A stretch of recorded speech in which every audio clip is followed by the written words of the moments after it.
Tyrone, let's go! Welcome, everybody, to a brand new episode of the Good Friends, Better Enemies podcast. If you're hearing my voice, I guess that only means one thing. They let me come back yet again. My name is Tyrone. I'm back, and as always, the man who never, ever takes a goddamn week off, and I respect and appreciate him for that, Jay. How are you today, buddy? Hey, you doing, pal? Good to hear your voice. I'm very glad to have you back, and I'm gratified to be not booking this week. So I'm very excited indeed to hear what you have on tap for us and our listening audience. How is you, my friend? Not bad, not bad. It's been a few weeks since I've done one of these, so it's been a while since I've rebooked anything, too, so this should be fun. We should let everybody know that the last time Jay and I did a show, he threw... what was it? No Way Out of Texas was what you originally had me do, but we put a little change on that because I decided I don't want to do any Attitude Era shit right now because that's what the Attitude Era is to me, is shit. So we're gonna do No Way Out 2004 today, isn't that right, Mr. J? That's exactly right. And just to elaborate a little bit on top of what you just said, I think that the main idea was that going into 1998. We kind of figured there'd be quite a bit we would want to change about the Royal Rumble and going on to No Way Out of Texas. As against this particular show that we're covering, which is No Way Out from 2004, I think we both kind of came to a consensus that we really wouldn't do a whole lot to change the Royal Rumble that year. So it made sense to kind of go and skip the Rumble and go right into the February offering of the pay-per-view. Is that about right, pal? I mean, that and the Attitude Era is garbage. I will always stand by that. No, you're absolutely right. Like Royal Rumble 1998, I think, with the exception of the winner of the match itself, you and I would change quite a lot of that card. So we're going to save that for another year. But as Jay was saying, Royal Rumble 2004, I'm just going to lay it on the line right now. In our little universe where we change things and we have to keep going with that, I was given the task on if I would change anything or tweak anything for Royal Rumble 2004 to lead into this event. And I will just come out of the gate right now and say nothing changed with the Rumble. It was great the way it was. I left it the way it was. Yeah, and that's perfect. So that way anybody coming into 2004 from our booking kind of understands that we're kind of leaving canon as is into our multiverse. And then from there, we're going to split off into different avenues and different areas. I'm sure, as alluded to, we are going to have a lot of changes on this card. And then, of course, going into WrestleMania 20, I think you and I both off air agreed that there's a whole heck of a lot we'd change on that particular card. But before we get into this particular week's episode of Rebooking, I do want to talk briefly, understanding that this is a few weeks removed from the event, but this is our first time recording in a little bit. So why don't we talk about this year's Royal Rumble just a little bit? Tyrone, I know you're chomping at the bit to get in on some of the action, some of the matches that took place. And I know you really want to kind of elaborate on your thoughts in terms of what took place at this year's Rumble in St. Louis. So you have the floor, my friend, and I'll chime in when called upon. Well, let's start off with the first match on the card, with it being Reigns and Rollins. I thought, hands down, this was the match of the night. It was hot from the get-go. Rollins coming out in the Shield outfit to the Shield music through the crowd. Just like every little thing he did was so perfect, all the way to when he jumped over the barricade into his little somersault that he would do when he was in the Shield. All the little details were so bang on. I loved every aspect of it until the end. I did not like that finish. I was really, really, really hoping and honestly thought that Rollins was going to go over clean and bring the title to Raw. Clearly, that wasn't what they had planned. I don't know if it was rewrites. I mean, we've heard how many times now that apparently the Rumble itself was rewritten 7 or 8 times day of the show. So who knows? At one point, he could have been winning the title, and then they just changed it. What do you think about that one, Jay? Do you kind of agree? Do you think the finish was the lackluster part of that match? No, I can't disagree with you. I'm glad that Reigns went over. And frankly, I've said this on a couple of occasions now on the podcast that I hope that Reigns has a Bruno Sammartino-esque run with the title. I'd love to see him hold on to the championship till WrestleMania 40. I mean, I think that there is a little bit of added excitement or renewed excitement for the Brock Lesnar and Roman Reigns match going into WrestleMania. That's clearly where they're going with it. I wasn't as excited about the prospect of Rollins winning the championship as you were. I like the idea of Rollins maybe having a championship down the line sometime this year.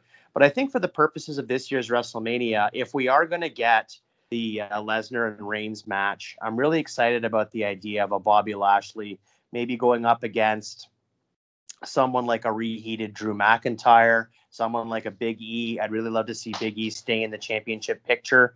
So there's a lot of irons in the fire right now. We don't know exactly where we're going, other than the fact that we're going back to Saudi Arabia for the Elimination Chamber. But with that being said, I do think that the match itself was well worked. I love the interaction after the match with the chair shots, kind of mimicking what had happened with the heel turn in years previous. So I like the callbacks in the match, and I thought it was really cool, a nice deft touch to have Rollins coming back out in the Shield garb. The only thing was that was kind of a disconnect for me was that he was playing the character of this Joker-esque type Seth Rollins, but and sort of sauntering to the ring, but he was in the Shield outfit. So it was kind of a fun play, but a little strange to say the least. That was just him playing mind games, dude. He was being the, as you just alluded to, the Joaquin Phoenix Joker-esque character, but also coming out to the Nostalgia Shield, trying to get in Roman's head. That's what that was. I don't think I want to even mention the Raw Women's Championship match because as much as Piper Niven is a fantastic worker, I don't think anybody in their right minds expected Doudrop to walk out with the title, so we can skip over that one. Let's talk about Lashley and Goldberg, or Lashley and Lesnar before we talk about the actual Rumble matches. Did this live up to everything you wanted it to be? Was this, because I know that this was one of those dream matches for you. I know that you really wanted to see this happen. You finally saw it happen.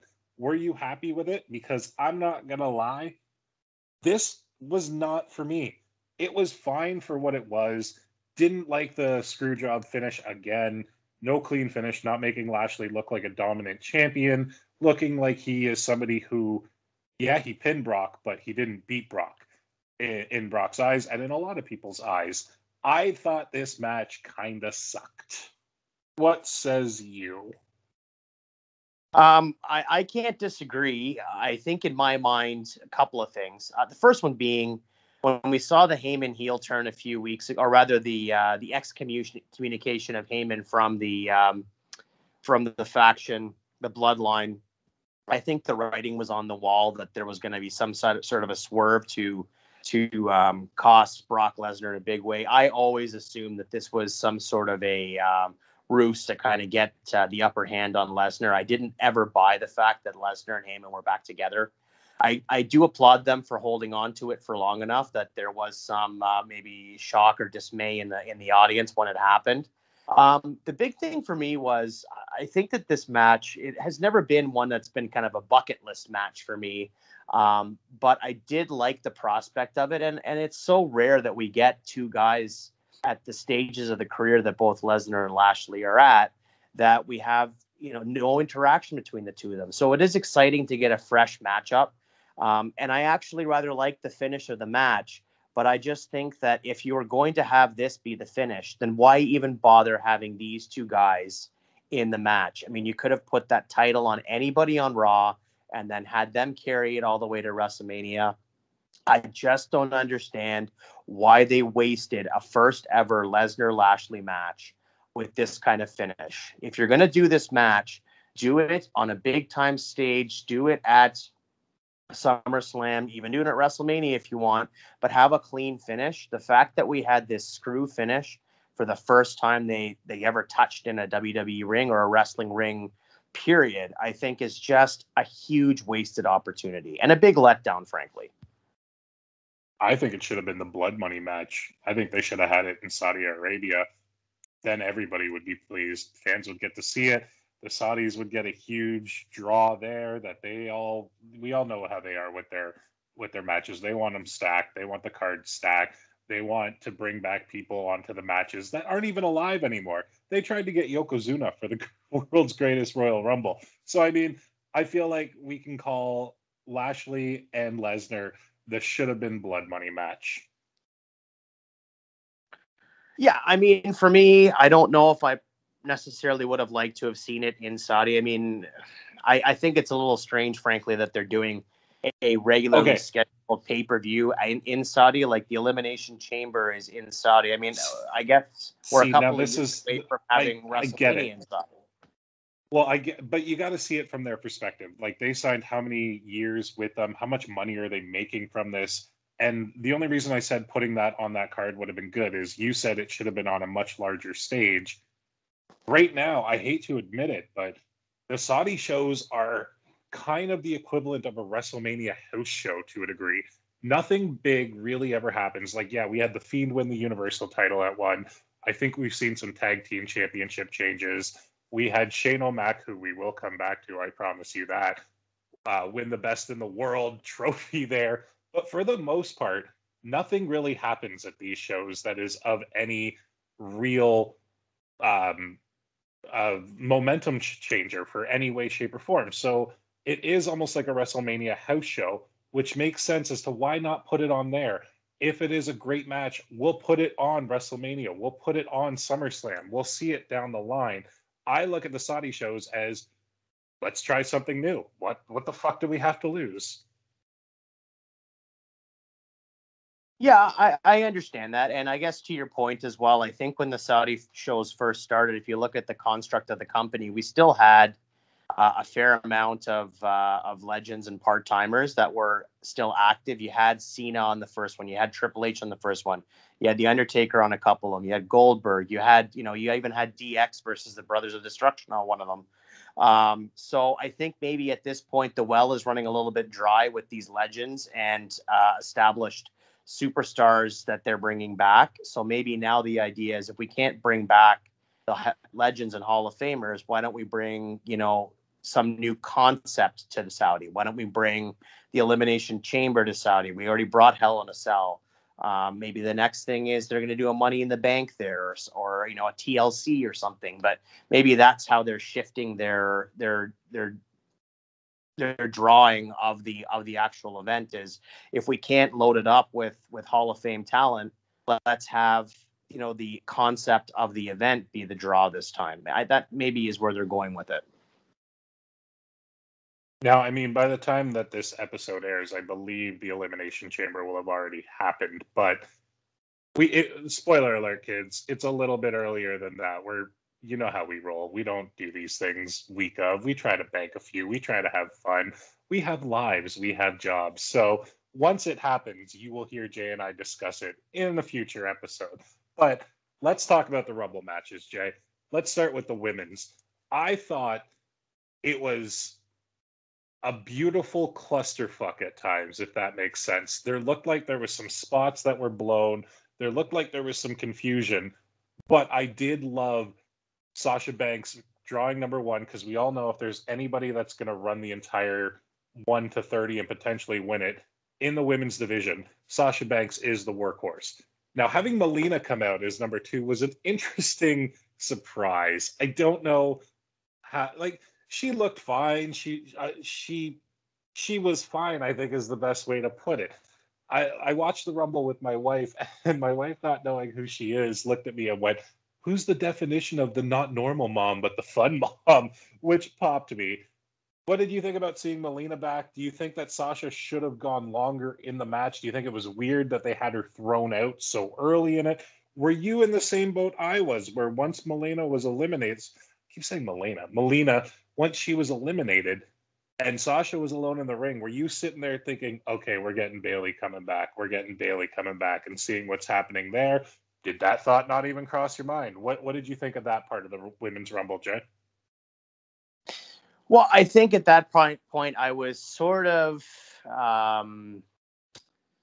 was anticipating a lot. I think that the Women's Rumble, we knew a lot of the surprises. We still got a few of them. I was frankly very surprised that Sasha lasted as little a time as she did in the match. I like the idea of them starting with Melina as well, starting off with a surprise, which was some fun.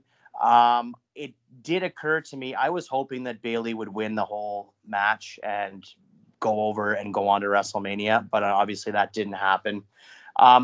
Jumping ahead a little bit, I think my favorite part of the match, and we talked about this off air, I'm not trying to steal your thunder here, Tyrone, but I think my absolute favorite, one of my biggest pops of the night for sure, was when Ivory came out as Right to Censor Ivory. That was absolutely tremendous. And the fact that she was still talking trash on the mic as she's the entire time. Yes. She's being thrown over the top rope, and she's still talking smack. Even when her feet hit the floor, she was still talking smack. It was so good. And the thing that blew my mind too, I had to look this up because somebody posted it on social media and I did not believe it. Ivory is 60 years old. Yeah. And still taking a bump. Like, good for her.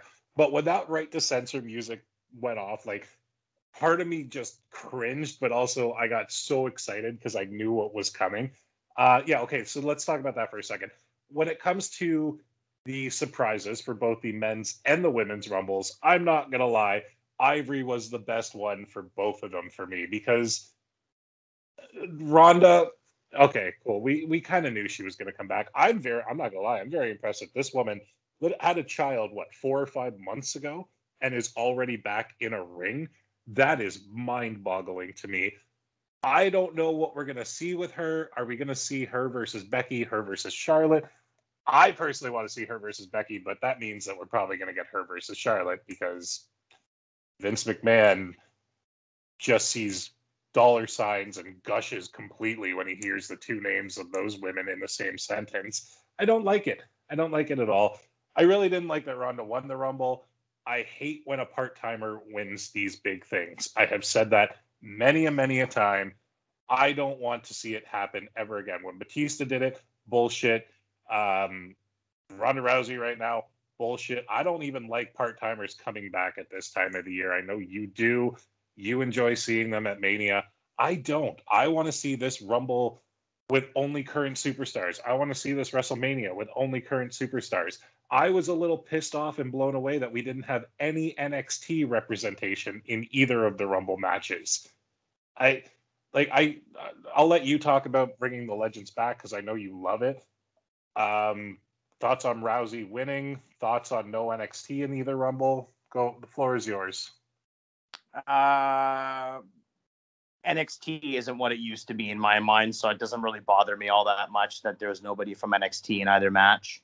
As far as Legends being back, I don't have a problem with it. In fact, that's my biggest and most anticipated moment in these matches is seeing Legends come back. So that's the thing I'm always most excited for is who are they bringing in.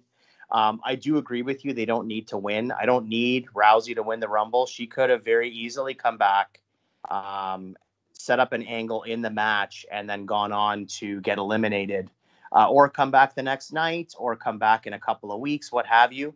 I like that they brought her back as a surprise, but she certainly didn't need to win the match. I don't agree with you that each match should just be only current names on the roster. I think that, given the choice between seeing someone from the past or seeing Bad Bunny in the Royal Rumble match, I'd much rather see a name from the past. I understand that Bad Bunny's a big star and this and that, but in my mind, I just would like to really see sometimes that homage being paid, much like the Ivory. I mean, you popped huge for that. I think that it's a Royal Rumble tradition to have that happen. So again, I don't need to see these people win the match, but I definitely would like to see some involvement, and it doesn't bother me whatsoever. As far as them going on to main event WrestleManias or be a big part of the show, I'm fine with them being involved with the show, but I I do agree with you. I don't necessarily need to see them in the main event picture either. And they're big enough names as well that they don't need to be in the main event. They can add to the event and not be the focal point of it. Now let's chat about a couple of things with the men's rumble here, because you brought his name up, and I feel very different about Bad Bunny. Bad Bunny to me was the second biggest pop for me in the entire rumble. I will take Bad Bunny over a lot of the returning legends, like Shane McMahon, for example. Why the flying fuck was Shane McMahon in the Royal Rumble match? Did he need to be in it? No. Did he definitely not need to be in the final three? That is a goddamn shame that he was in the final three. I can't get over the fact that Shane was in the Rumble, and it seems to have gotten him fired from his job. I I don't know if he's going to be brought back. Like, apparently he pissed a lot of people off. I think that this is kind of funny, because now one thing I'm hearing is, oh my God, can you imagine Shane McMahon showing up on Dynamite? Which, if that were to ever happen, would blow my goddamn mind, and I would be all about it. But sidebar, that's what we always do. Let's get back to the men's rumble. I loved AJ and Nakamura being 1 and 2. I thought that was great. I thought they have such good chemistry 9 times out of 10. I love the Bobby Roode, AJ Styles stare down while the crowd chanted TNA. I love Johnny Knoxville being in there briefly. That was fine. He did exactly what he needed to do. We all know the movie came out the week right after. Sami Zayn was great in it. Kevin Owens did a great showing. I didn't like that Bad Bunny eliminated Kevin Owens personally. I thought Big E was misused in this Rumble. Clearly, Kofi Kingston botched his spot, and Drew McIntyre came back to I personally think, lackluster reception. Didn't really seem like a lot of people cared. But Brock Lesnar coming out number 30 and winning it, I think that was super predictable. Once he lost, you knew he was coming in the Rumble match. Do you agree or disagree on that one? And what do you think about him winning the Rumble? I think for the purposes of this booking and the way they've set up the whole construct of the road to WrestleMania, I think I'm fine with him winning the Rumble. I mean, I think it's only the second time he's done it. I really don't have a problem with it, but I can understand why the argument can be made that maybe we should have had someone else win it. You could have set up the Reigns and Lesnar match at WrestleMania without Lesnar winning the rather winning the Royal Rumble. So I understand both sides of the equation. I personally don't have a problem with it, but I could definitely see how somebody else could have benefited more from it, such as a Big E or someone of that stature. I think someone that has been to the top, but they didn't have a very long run with the championship, and having them reignited with a Royal Rumble win certainly would have been another way to go. As far as McIntyre goes, I'm not altogether surprised at the lackluster reception. I mean, he'd been cooled off so much over the last year. You look at his last feud he's been having with Happy Corbin and things of that nature. So I definitely would love to see McIntyre heated back up. I mean, I still really want to see that Lesnar McIntyre match that we were robbed of a few years ago. But we need to do some serious work to reheat him right now, because right now he is very, very cold.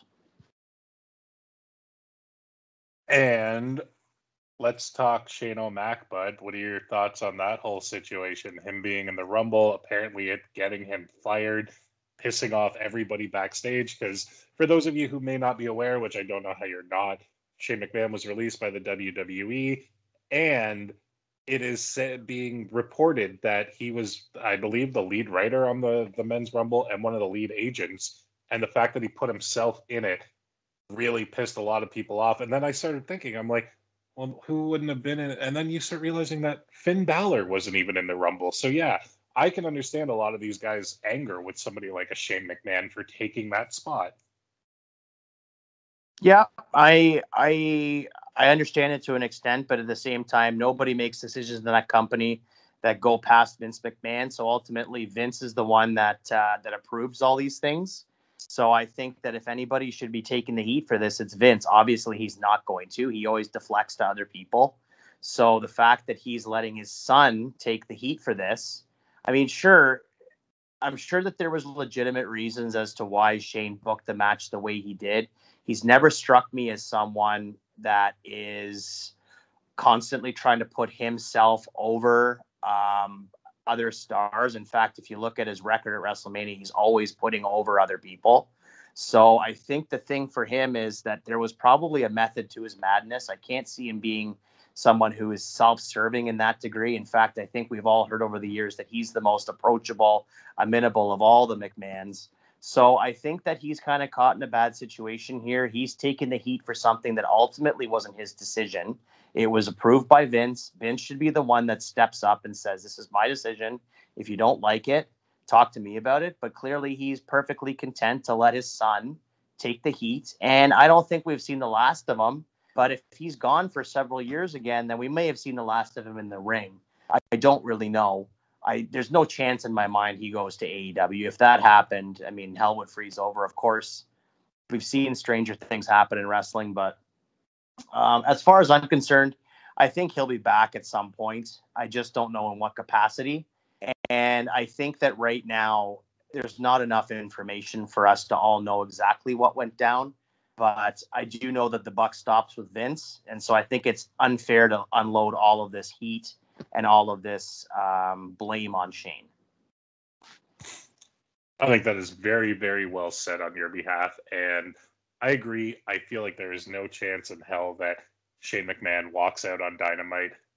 But just think about it for a second. Just think of how that would break the internet. That would break every fucking fan's brains. Like, we would not be able to handle that. It would be the most asinine, amazing thing in the history of professional wrestling. Oh, it'd be a huge moment for sure. I mean, that's the same thing as people saying that Triple H is going to end up in AEW. I mean, there's always these conspiracy theorists, and I think if nothing else, we might just not see these people for a while. I mean, I don't know what Triple H's health status is. I know that he had a serious issue towards the latter half of 2021. And, I know I speak for you when I say that I hope he's doing well and that he's healthy. And that, obviously his family, his children, his wife come first. As long as he is healthy and happy, that's the number one thing. But as far as seeing him on television again, I don't know. I personally would like to think that we will get one more match at a Triple H, a proper retirement match. And I think the same thing for Shane. I mean, say what you will about Shane as a worker, but I think he does deserve to have that final moment in the sun. So we'll see what happens here. And again, with him being in the Royal Rumble, I don't necessarily have a problem with him being in the Royal Rumble. I don't think that he should have necessarily been in the spot that he was in, unless they were going to be working towards a certain angle, in which case that would make sense. We don't know, because we don't know what the long-term story was. I've heard Austin Theory, perhaps, and that's something I suggested. I heard that too.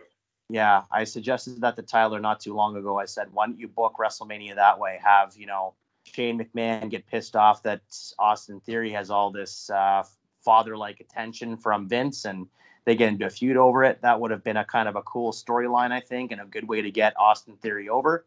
And it may still very well happen. We might find out a month from now that it's still on. Who knows? It's a way better fucking storyline than the lock box that nobody or the safe box that nobody ever knew what was inside of. It just disappeared. Yeah, exactly.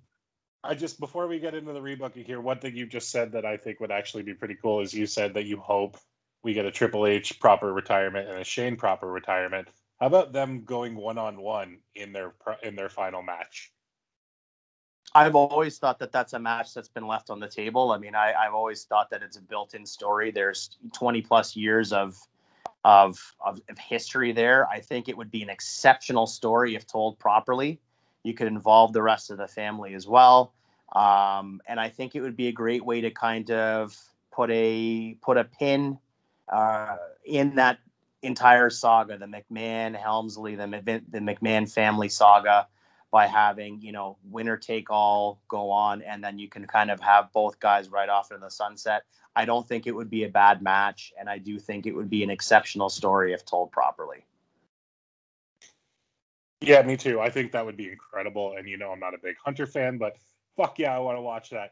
Anyway, should we hop into our time traveling machine and go back to February of 2004. You bet your bottom dollar, pal.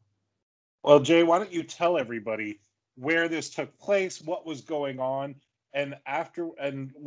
one thing I want everybody to keep in mind here is because of our booking, Jay decided he was going to rebook Survivor Series 2003 prior to this. So if you listen to that show, I don't want to go back and tell everybody what happened at that one because it'll give some things away.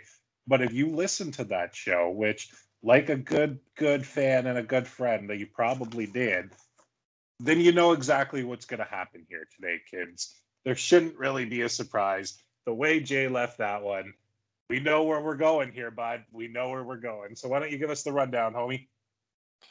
Sounds good. Well, this particular offering of WWE pay-per-view was brought to you by the SmackDown brand, and it was at the Cow Palace in San Francisco, California. It took place on February 15th, 2004. And again, it was a SmackDown exclusive pay-per-view with a buy rate of 350,000 and an attendance of 11,000. Now, Tyrone, the Cow Palace, a very, very famous arena throughout the state of California, and indeed the history of professional wrestling. Some very big-time matches. You can talk about the Pat Patterson and Ray Stevens. You can talk about the Samoan contingent. There is a lot of lineage in that particular building and in that area. Going into this particular event, of course, we had the aforementioned Royal Rumble 2004. We had Brock Lesnar defending his championship against Hardcore Holly. We had Shawn Michaels going up against Triple H. We had a lot of moving parts. We had Chris Benoit going over and winning the Royal Rumble match that year. We have a lot of different things going on. Now, of course, because it's a brand-specific pay-per-view, we're probably not going to be touching much on what's going on with Raw unless Tyrone has decided to bring these two brands together for the purposes of the road to WrestleMania. But I will say that we had some very interesting, as Tyrone alluded to, some very interesting conclusions in the fall of 2003, bringing us into February of 2004. And so I'm very excited to see how Tyrone picks up on those particular story elements and moves the story forward, because I'm fairly confident that one of us will be booking WrestleMania 20 sometime in the next month and a half, 2 months. What do you think, pal? Oh, I think you're going to be rebooking that one, man. Let's be real. I don't want to do it. If I did it, you would get real angry at how I would do it. I already know, because there are seeds that have been planted that I know you planted with the last Survivor Series, that you're expecting them to keep being planted here. But if it were me, I would probably just tear up the script completely with all of that shit and go with something else. So with that being said, what was the first match on the card, Jay? It was Goldust versus the artist formerly known as Goldust versus Raven in a triple threat match. Texas Death. Yeah. I mean, as long as the Nasty Boys are at ringside too, then we're all about that. It was a 2-on-3 handicapped match. No, did you do the heat match, my friend? I did not. Well, very well then. So the opening contest on this particular pay-per-view is Rikishi and Scotty 2 Hotty going up and defeating the Basham brothers, Doug and Danny, accompanied by Shaniqua, in a handicap match for the WWE Tag Team Championship. What do you have for me, bud? The opening contest, scheduled for one fall, is a 6-man tag team match. The reason why Heat wasn't rebooked is we pretty much put it on the main card. We have Akio, Sakota, and Tajiri facing off against Paul London, Brian Kendrick, and the Ultimo Dragon. Okay, I don't hate that at all. Interesting that you took Billy Kidman out of it, but no, I don't hate this booking at all. I think it'd be a firecracker way to get the show started. Not to take anything away from Rikishi, Scotty 2 Hotty, or the Bashams, or Shaniqua, but I think that this would have been a much more high impact way to start the show. In many ways, I think in the SmackDown division at this time in 2004 reminds me a little bit of Monday Nitro in that we had an exceptional cruiserweight division. We had some great workers on the card. So starting off the show with this kind of an impactful 6-man tag makes all the sense in the world to me. You're letting the world know, for those of you folks who have only been Raw followers, who are devout Raw subscribers, the ones that watch Raw, that catch SmackDown when they can, but you've decided to throw down your $35 to watch a SmackDown exclusive pay-per-view because you know that it's going to have WrestleMania implications. This is what SmackDown's all about. Come see us, and this is what we have to offer you. I like that. So one thing we're going to do here is we're going to keep the Ultimo Dragon strong. He's going to start off the match going right up against Tajiri. I really, really personally hated the WWE version of the Ultimo Dragon. I don't know who's to blame on that one, whether it be the company, whether it be the performer, but Ultimo Dragon is one of the most decorated, not just cruiserweights or light heavyweights, but one of the most decorated professional wrestlers in the world. And the ball was dropped so hard on him. So if you're going to be the one rebooking 20, I want you to listen to the words that are coming out of my mouth right now. So we're going to start off with Tajiri and the Ultimo Dragon. It is just a fast-paced, go-get-'em match where Dragon shoots Tajiri into the ropes. There's a drop kick duck. There is Tajiri going for the spin kick into it where the Dragon ducks that. It's just one of those where they're both going for their moves. Neither one of them can hit it. Then they kind of do that standstill, look at each other. Then they do a collar and elbow lockup. We're getting a little bit of a brawl between them. Tajiri gets the upper hand a little bit on the Dragon, tags in the lesser known and lesser seen Sakota. He decides to just mercifully beat the living hell out of the Ultimo Dragon. The Ultimo Dragon is reaching for the hot tag, reaching for the tag, but the heels distract the referee. They pull him back into the corner. They still keep going over him. Next, we get Akio in. Akio goes right to the top rope, hits a split leg moonsault, goes for the cover. 1, 2, Dragon still kicks out. The crowd is unbelievably behind the Ultimo Dragon at this point. So as Akio works a hold, he's got him in just a chin lock in the corner. Tajiri goes to reach over for a tag. The tag is made. Tajiri comes in. As he picks him up to hit him with a kick, the Dragon is able to get an enziguri on Tajiri with a crawl towards the corner. Is he going to get there? Is he going to get there? He makes the dive. In comes Paul London, who just cleans house. Him and Kendrick are both in. They do the tandem suicide dive outside onto Akio and Sakota. By this point, because it's professional wrestling and we all know it doesn't really matter, Ultimo Dragon's feeling better. He comes back in. He comes in. He puts the Dragon Sleeper on Tajiri.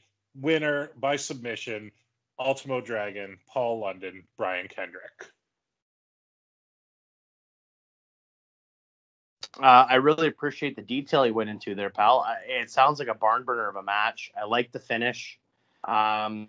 If memory serves, going into WrestleMania 20, I believe we had a 6-person cruiserweight championship match, or maybe it was a 4 corners. I think it was a 6-person.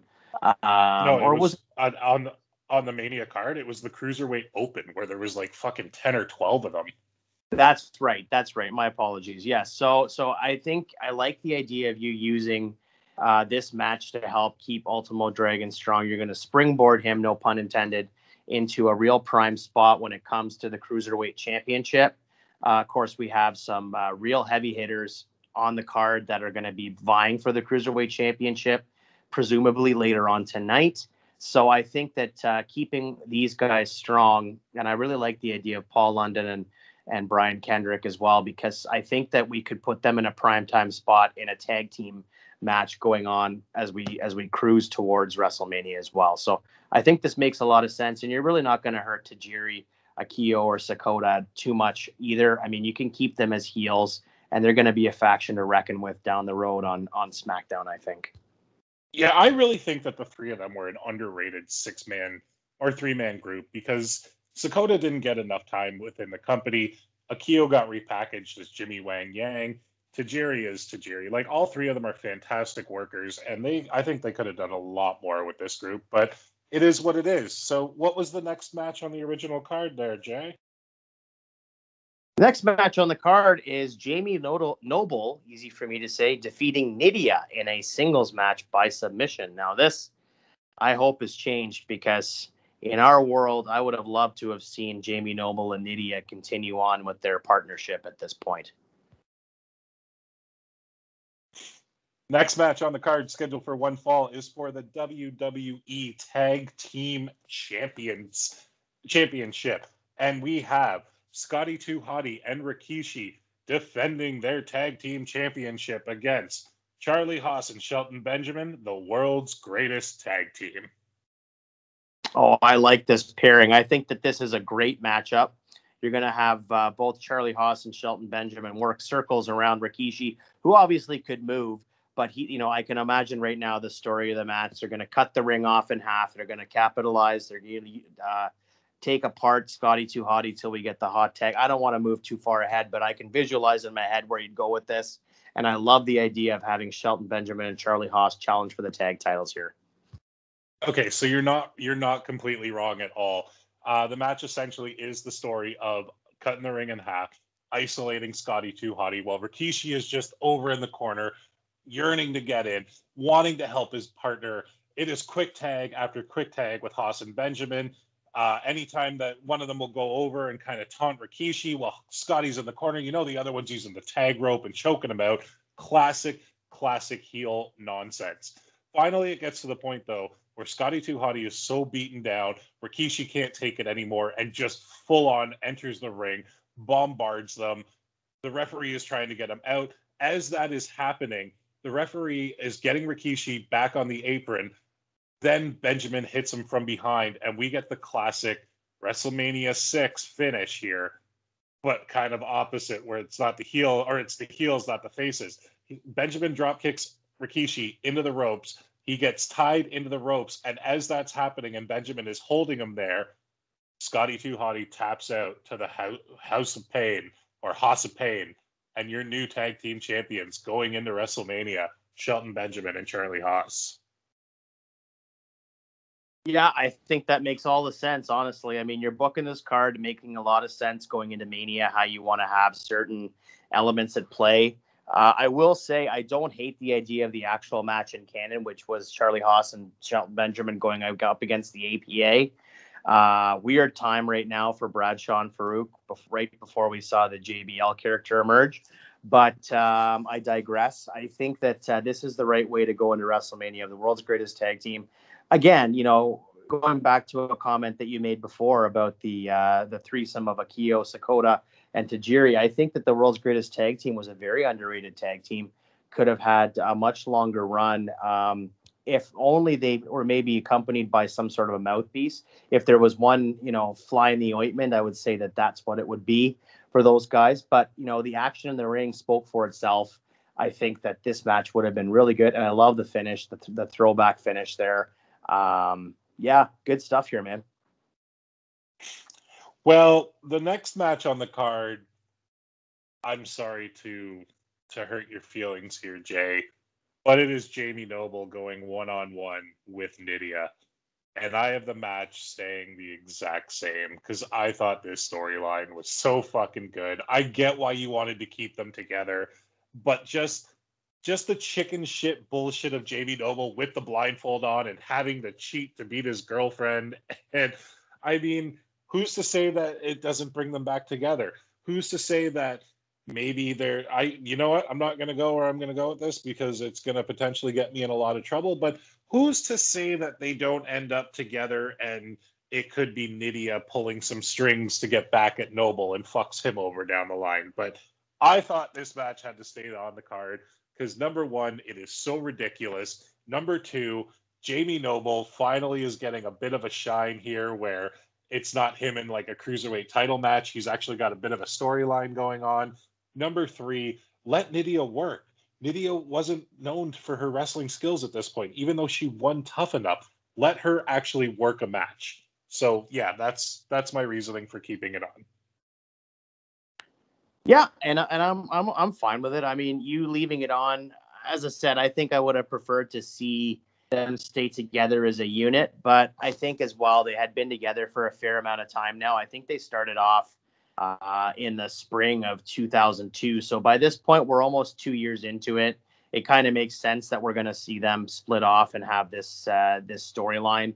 And again, I mean, you could always tell that story. I mean, like we've said before, I think it's a phrase that we coined a couple of episodes back. You know what? It's wrestling. We can always put them back together. You can always come up with some way to make it have it make sense.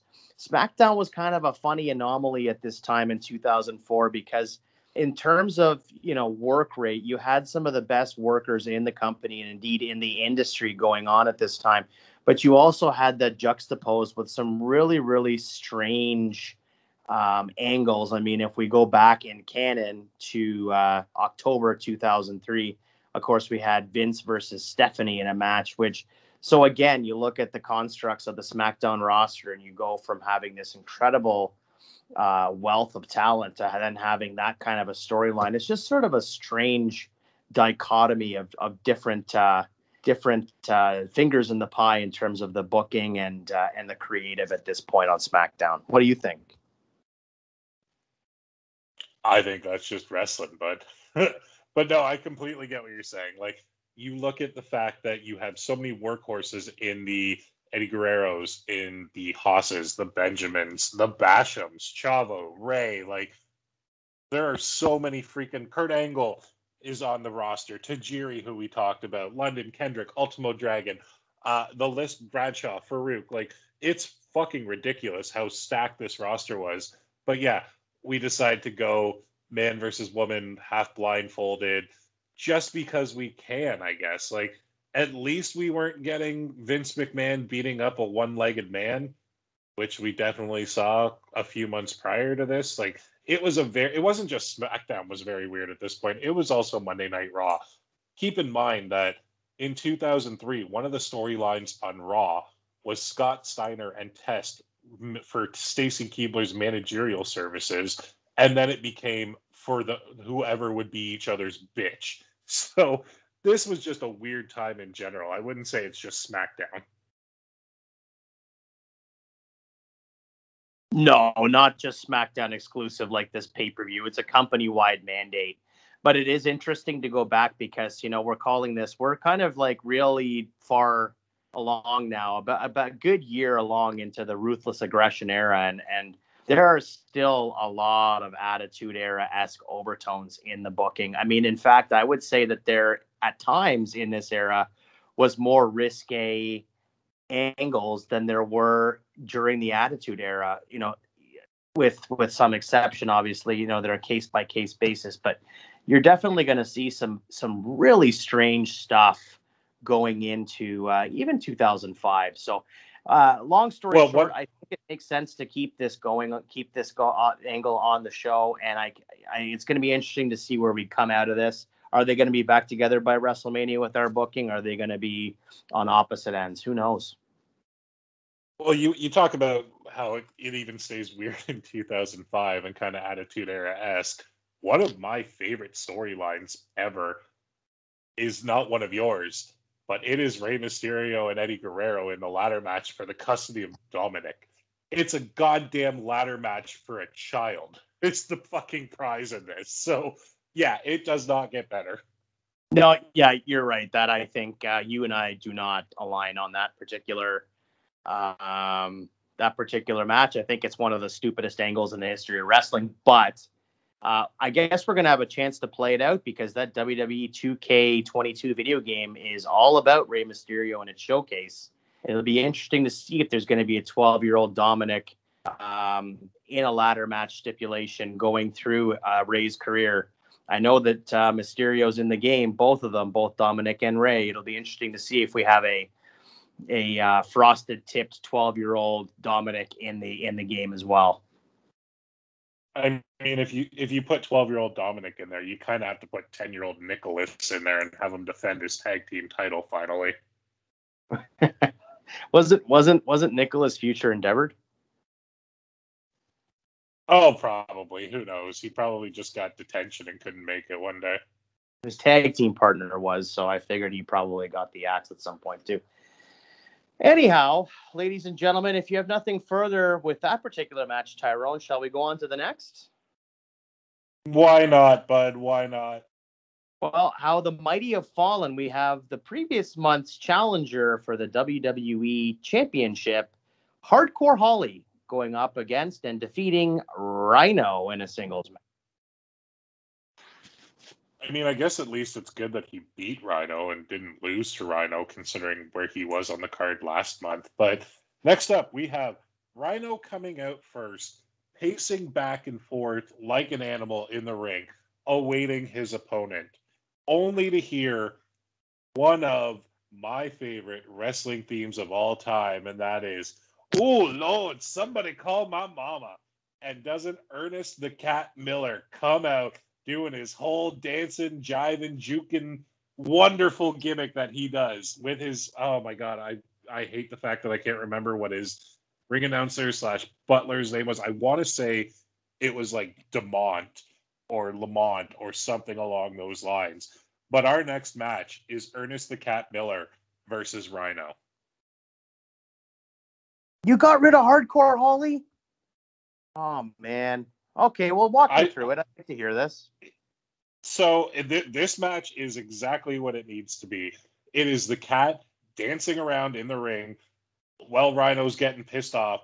As soon as the bell rings, Rhino charges for the gore, misses it. The Cat legit just hits him right square in the jaw with one of his crazy martial arts kicks. 1, 2, 3. The Cat defeats Rhino in a very, very quick match. I just did a little research while you were telling me about the match, and indeed his name was Lamont. I do remember this. In fact, if you recall, maybe I'm pulling a random fact out of my rear end here, but back at Super Brawl 2000, we had a concert with the Cat Ernest Miller and James Brown in this very building, the Cow Palace. So interesting throwback here. I kind of like the idea that you put him on the card. I mean, I do enjoy Hardcore Holly, and I wish that he would have had a bit more prominent place on the card considering where he was the month previous.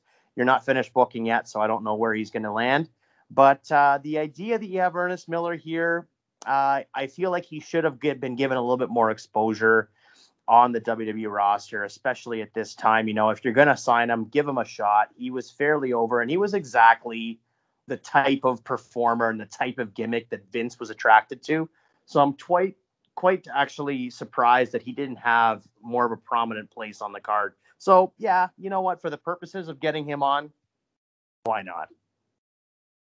Who knows? Maybe he'll make it to WrestleMania as well, and him and Lamont will just be dancing all around and having a good old time. Then maybe he'll just beat the shit out of Lamont and turn into the serious ass kicker that he should have been. Yeah, that's really all I got to say about this one, though. Maybe what we'll do is we'll have Nydia and Jamie Noble reconcile. We'll have them in a tag team match versus Lamont and Ernest Miller at WrestleMania. I am not opposed to that in any way, shape, or form, because that can take the spot of that wonderfully horrible, I don't have enough words to describe my distaste for it, Playboy lingerie bunny match thing that they did. We don't need to talk about it, but it didn't need to be on WrestleMania. No, I didn't need to be on programming, period. But yeah, I'm with you on that one. So no, I'm fine with you having Ernest Miller make an appearance here. Makes all the sense. You get some gravitas. We talk about ebbs and flows. So I think that, you know, for the purposes of breaking up the card a little bit here, sure, why not? I'm sure we're going to get back into some serious business.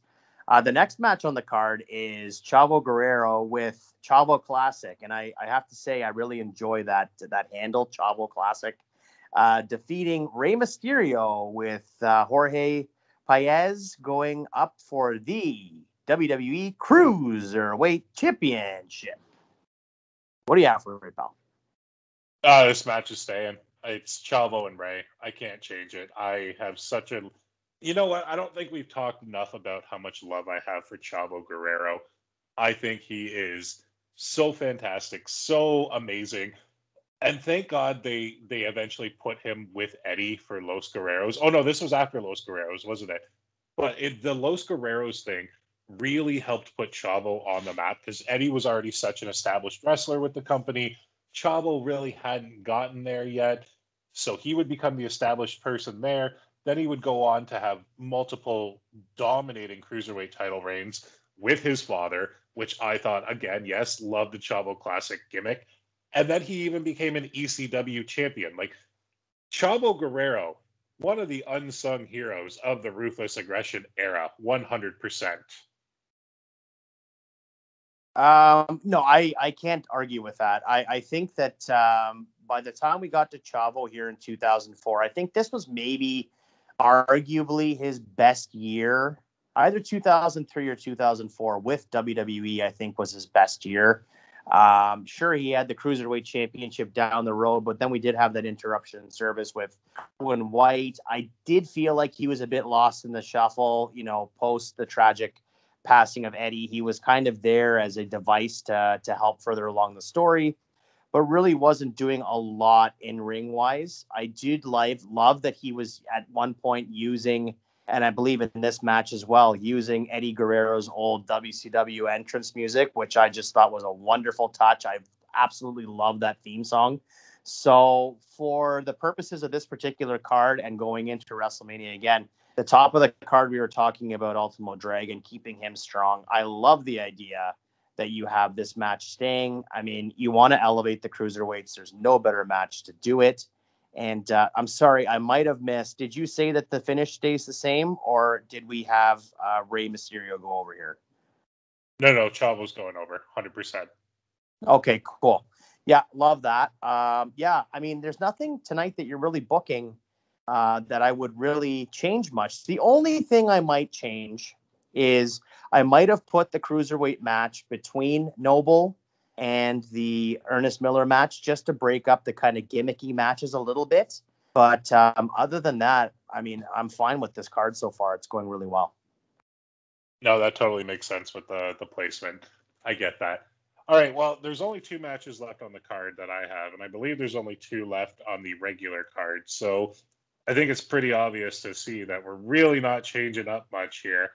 The following contest is to determine the number 1 contender for the WWE Championship, and it is Kurt Angle going up against The Big Show, going up against John Cena, going up against Hardcore Holly. Oh, wow. Okay, you put them all in there. Nice. I like that. That's very interesting. Kind of shades of the In Your House Final Four. You have the Final Four competitors here. I mean, they weren't the Final Four in the actual Royal Rumble match, but kind of shades of that there. I do like the idea of you having all 4 guys in it. I'm trying to remember at this point, was it Big Show or John Cena that had the U.S. Championship? It was Big Show because Cena would win it at 20. And Right. I kind of had to put Hardcore Holly in there because it kind of goes to what you said earlier, where he was the number 1 contender a month ago, lost, and now he is middle of the card with Rhino. No. We don't do it like that. We give the man another shot at least. Is he going to win? Spoiler alert, no. But at least he's there. I think that as much as I didn't really care for the Bob Holly Brock Lesnar storyline, it was a built-in story with the heat, with the broken neck. I get it. No one's buying Bob Holly as the champion. It's like what I said earlier talking about this year's Rumble with Dewdrop. No one's buying her walking out beating Becky Lynch. It's just not a thing that anybody in the world thought was going to happen. But they did that. So I'm going to keep Bob Holly kind of in the title picture, at least in the number 1 contender picture, because going into WrestleMania, it could still keep him hot. Because I don't even think he was on the card for WrestleMania 20, which is mind-boggling. They had Sable and Jackie Gata on the card for WrestleMania 20, but not Bob Holly. Yeah, I mean, you say what you will about Bob Holly or Hardcore Holly, Sparky Plug, whatever you want to call him. I think that it's hard pressed to kind of come up. There's a couple of other names I can think of, but in terms of tenure, I mean, this is Bob Holly's 10th year in the WWE here in 2004. I think that he absolutely is deserving of a main event spot at some point. Clearly, he's not going to be the guy that they're going to put the championship on. He's not going to be the torchbearer for the company. If he was going to be, he would have already been probably at this point, especially through the Attitude Era. He had really kind of elevated himself and his character up to a certain level. But without question, I think he was deserving of some main event pay-per-view spots. So I'm 100% on board with this. The other guy that I would probably say the same thing about would be a Billy Gunn. Both guys at this point were on the roster. They're both on the SmackDown exclusive roster. Both were established stars. I think that they both were deserved of that particular spot. Not to necessarily be, again, the torchbearer, but to have a crack at it, I think. So in a weird way, would you say that 2004's Billy Gunn and Bob Holly are kind of like 2022's Cesaro? Yeah, I think that's a fair analogy. I mean, a guy that's absolutely deserved of the opportunity. But I will say that I think it's a little different in 2022, that I think I could absolutely see Cesaro carrying one of the championships. Whereas in 2004, I don't know if I would have seen Hardcore, maybe Billy Gunn more than Hardcore, but yeah, I guess that's a fair assessment, I think.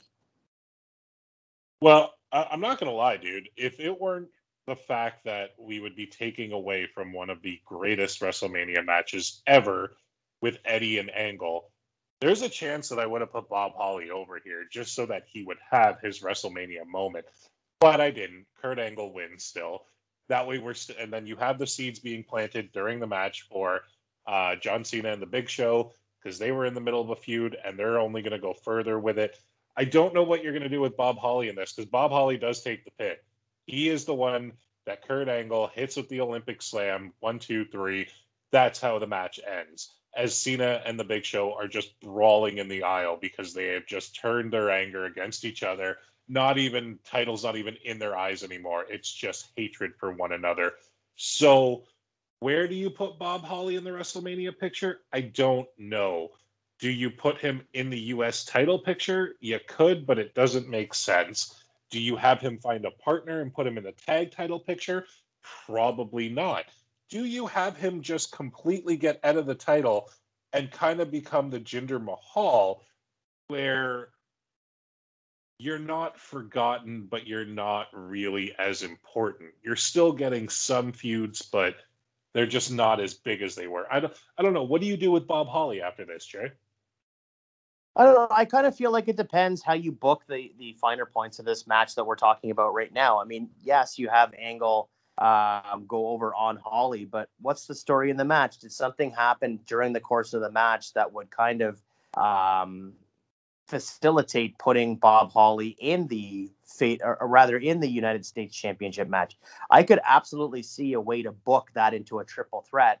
And then again, I mean, I don't know who's booking WrestleMania 20, but in my mind's eye right now, I could definitely see, the heat between Cena and Big Show being so strong, maybe thinking Bob Holly's an afterthought. Bob Holly comes out on top as the U.S. champion at WrestleMania, and then you have Cena and Big Show go on to have a blood feud. I mean, there's a lot of different ways you could book it, but I could absolutely see a logical way of inserting Bob Holly into the U.S. title picture. And I get what you're saying 100%, but to a degree, aren't we just talking about Royal Rumble 2000 there, with inserting Bob Holly into the China Jericho Intercontinental title feud? Because that's exactly what happened there. Yeah, that's true. I mean, there's a lot of different ways to do it. I do think that, there's one of two ways to go, obviously, booking Hardcore Holly out of this match. I mean, whomever is tasked with WrestleMania will have to remind themselves of that going into the event in Madison Square Garden. Is, do we just kind of let Hardcore fall off here? He had his two main events. He's the Scott Steiner of 2004. He had his Rumble main event. Now he's had his No Way Out main event, and then he's not even on the WrestleMania card. Or do we keep him strong and have him do something? Doesn't even necessarily have to be a match for a championship. It doesn't even necessarily have to be a match. There was a lot of legends in attendance at WrestleMania 20. Maybe we do an in-ring segment. Maybe you have Hardcore come out and interrupt someone and get the rub off someone who is an established star or a Hall of Famer. I don't know. There's a lot of different ways that you can go about it, but I definitely would like to see Hardcore stay strong coming out of this particular match.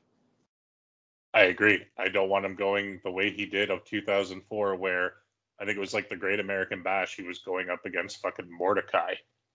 Yes, that's right. Well, that probably would have been a better main event than that Crypt Keeper match we got. So. Oh, geez, yeah. All right, well, should we get on to the main event of this show, which I'm pretty sure you can tell exactly what it is. Absolutely. Well, in canon, we have Eddie Guerrero defeating Brock Lesnar for the WWE Championship in a singles match. This is touted as one of the most emotional matches in wrestling history. People that saw this were certainly captivated by it and emotionally charged for the ending. Seeing Eddie Guerrero in all of his splendor after coming from underneath in a variety of situations, both professionally and personally, to persevere and come out on top on this night and go in to WrestleMania 20, arguably the biggest WrestleMania of all time at this point, being the 20th installment. Having Eddie Guerrero go in representing the World Wrestling Entertainment as its champion was certainly a feel-good moment for all. And so I'm very curious to see how we get there tonight, if we get there at all. Well, I decided to throw a giant fucking curveball at you right now. And the main event of No Way Out 2004 is Brock Lesnar defending his WWE Championship against Luther Reigns. Well, so anybody that just spent their hard-earned money on that SmackDown exclusive pay-per-view is not going to buy the next month's offering. I'm fucking with you. It's Eddie and Brock. Of course it is. Yeah, of course that. So this one got a little tricky because I couldn't really involve Goldberg in this one to get where you kind of planted seeds on going with. So the matchup is staying relatively the same, except for where the Goldberg interference would happen. All of a sudden, a familiar voiceover comes over, and you just hear the term, "He's here," and the lights kind of go out, and then all of a sudden, American Badass by Kid Rock starts blaring through the Cow Palace. The crowd does not know what to think. They're losing their minds. It's just going, it's going, it's going. Then nothing happens. Then the lights go out again, and you just see an urn at the top of the stage while you hear Paul Bearer laughing. You do not see him, you just hear him. As that's happening, Brock Lesnar does not know what to do. The referee is down at this point. Eddie Guerrero hits him in the back with a chair, climbs up, frog splash. We still get that beautiful moment of Eddie celebrating everywhere. And this plants your seeds, Jay, for what you did at Survivor Series 03, leading to Brock Lesnar and The Undertaker at Mania 20. Yes, I like this booking. I was a little bit petrified there in the beginning that we were going to have American Badass Taker return. It only makes sense to have The Undertaker return as the dead man at this point. Arguably my favorite WrestleMania entrance of all time is The Undertaker's return at WrestleMania 20. I think because it was a little bit understated as compared to what we future. Sorry, something just came to my mind, and that means that 100% there is something I have to change about the Royal Rumble 2003. That whole Undertaker's gong and then Spike Dudley coming out with Kane freaking out doesn't happen. There's no way it can happen in order for this to work. No, you wouldn't have had any kind of inclination that The Undertaker was even a part of the Royal Rumble in any shape, form, or fashion. I think that this is the time it needs to happen. I love that you have Eddie Guerrero going over here. I think it makes all the sense. Obviously, you're not going to change Kurt Angle versus Eddie Guerrero.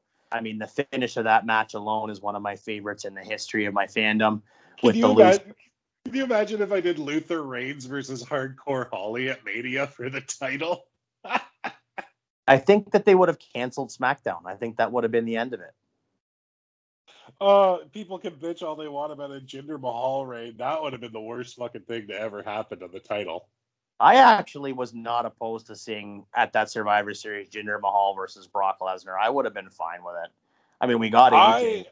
Cool, but I thoroughly love Jinder Mahal's title run. I know I'm in the minority of that, but I thought that he was such a jackass heel. I just hate the only thing that made no sense is how he was like jobbing one week and then the number one contender another week. Like, yeah, that part was stupid, but I loved Mahal as champion. I would love to see it again. yeah, I don't think we will. But I your point is taken. I didn't hate it either. Yeah, I mean, this booking makes sense. I think going back to, for those of you that haven't had the opportunity to listen to the Survivor Series 2003 episode, basically what had happened was we had swapped out Vince McMahon for Brock Lesnar for the championship match in the Buried Alive match, and had Brock Lesnar go over on The Undertaker and bury The Undertaker alive. I think based on the parameters of our multiverse, Tyrone, we're going to have Goldberg and Brock Lesnar's final matches at WrestleMania 20 for the perceived future. And I think it makes a lot more sense to have The Undertaker face Brock Lesnar in Brock's final match for the better part of 10 years, or maybe 8 years, as opposed to going up against Goldberg. I mean, it's not going to do either guy any favor to go over because they're both gone. So we have to figure out what we're doing with Goldberg as well. But I don't know. Bob Holly. I think you were Bob kind Holly of, and Goldberg. yeah, maybe so. Another cross promotional match. Yeah, I'm not even lying. I think that would actually be like the stiffest, hard hitting match ever. Yeah, well, yeah, you're probably not wrong. But I mean, like, now that you've had some time to think about it, I know that I kind of handicapped you a little bit. I cuffed you creatively a little bit based on the parameters here. Again, folks, this event 2003 Survivor Series that I booked was before we kind of figured out that we were building a multiverse. So I had went ahead and booked a little bit further into the future, not really realizing that this is what we were going to do. So Tyrone was kind of stuck in certain ways with what we had booked.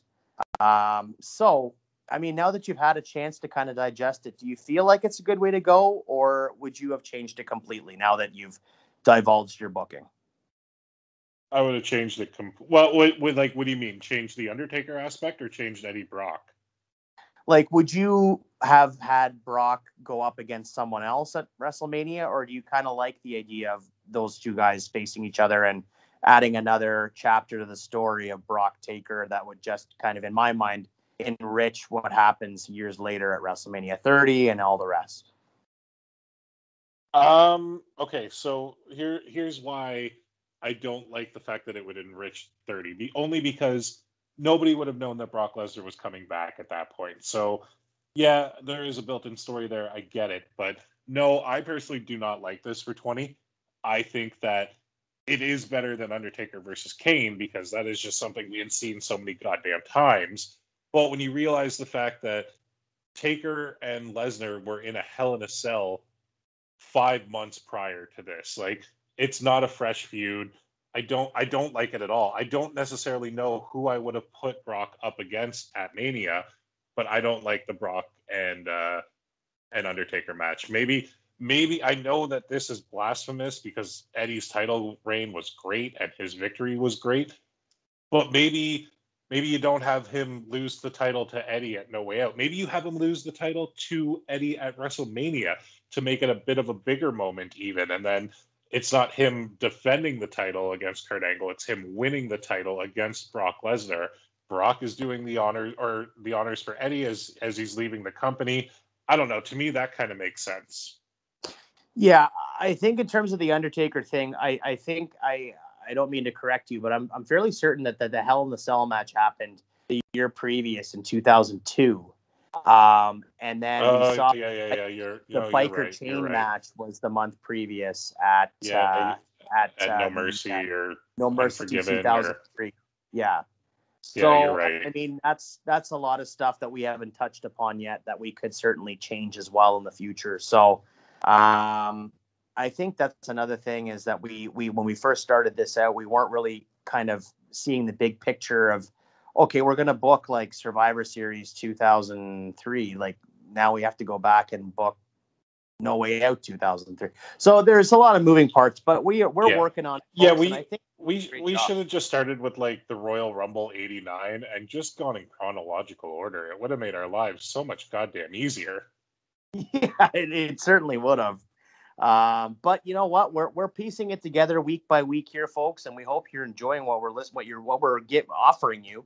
Easy for me to say, Tyrone. I think you did a great job tonight. You were able to pick up the pieces from some industrious booking on my end, and you're able to make something really exciting going into WrestleMania 20.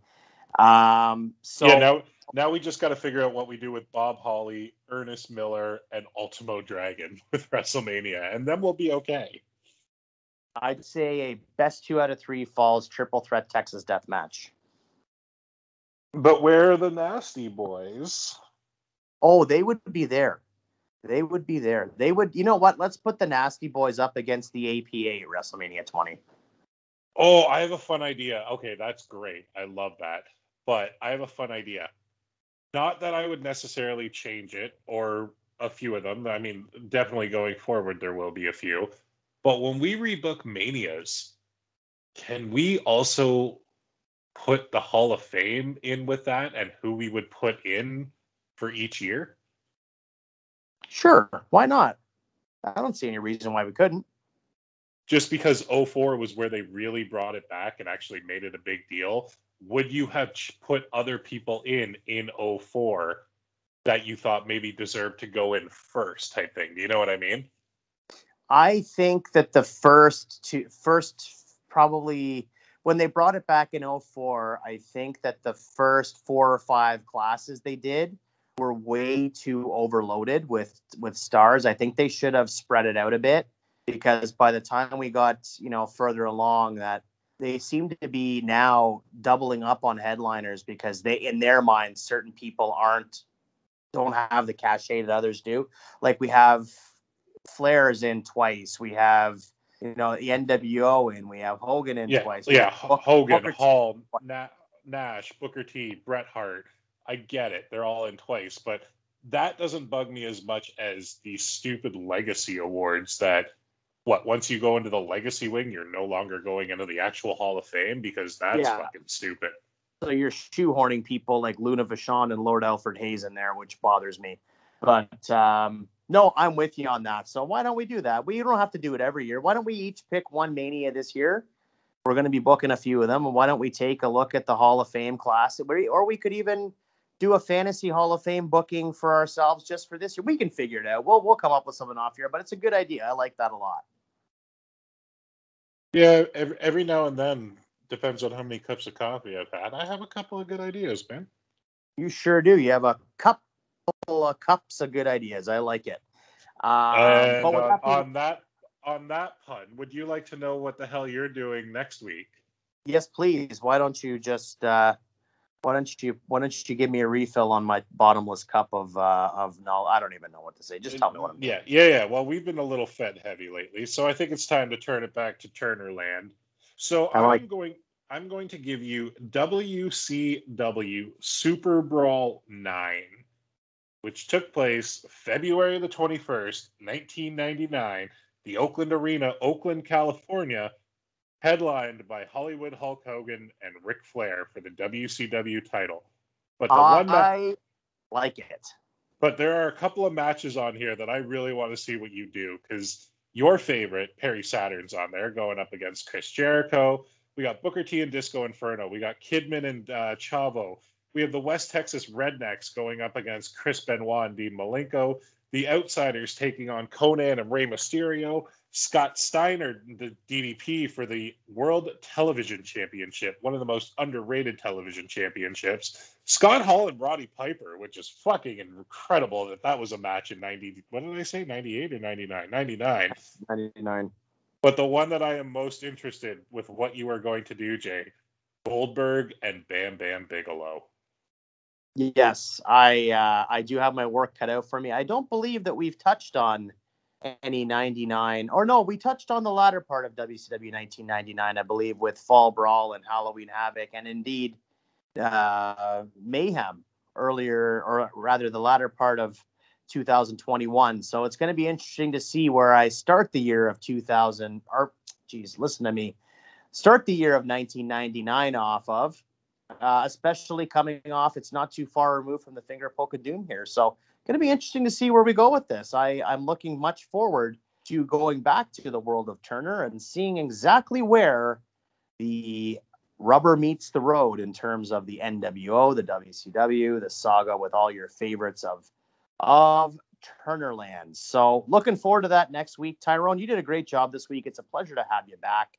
I'm so happy to have you back with me in the director's chair from week to week, and I can't wait till next week. And of course, we're cruising on into WrestleMania season. So in the not too distant future, we are going to start rebooking Manias, much like we did last year. And we're going to have a conversation about who's booking what this year, because I took care of the Royal Rumble 1992, as well as I believe the Royal Rumble, or no, rather Tyler of the good friend of the Counted Out 7 took care of the Royal Rumble 1993. So we have a few different options here this year. And of course, we have WrestleMania 13 that we're booking this year as well, coming off the heels of the Final Four In Your House pay-per-view that we rebooked recently. All right. So what you're saying is there's some options going on right now. I like it. I like it a lot. I'd like to go on record as to say right now that I would love for you to pick up the mantle for 1997 and book us into WrestleMania 13. I'm very interested to see how you would book it this year based on how we left off in February of 97. Yeah, there'd be a lot of pissed off people, I'll tell you that right now, but I will gladly accept that challenge. I'll tell you that right now. I know you will. But with that being said, ladies and gentlemen, Tyrone, where can our listening audience find us on social media? On Facebook at the Good Friends Better Enemies podcast, on Twitter at good_enemies, and on Instagram at good_enemies. Don't ask us for a TikTok. We're not going to join TikTok and start doing dance videos for you kids. I'm 35, Jay's 37. We're over that. You can also find all things Good Friends, Better Enemies and Counted Out 7 at countedout7.com and at Counted Out 7 on YouTube. You like our show? Tell us. You don't like our show? Go fuck yourself. Don't really care. It's our show.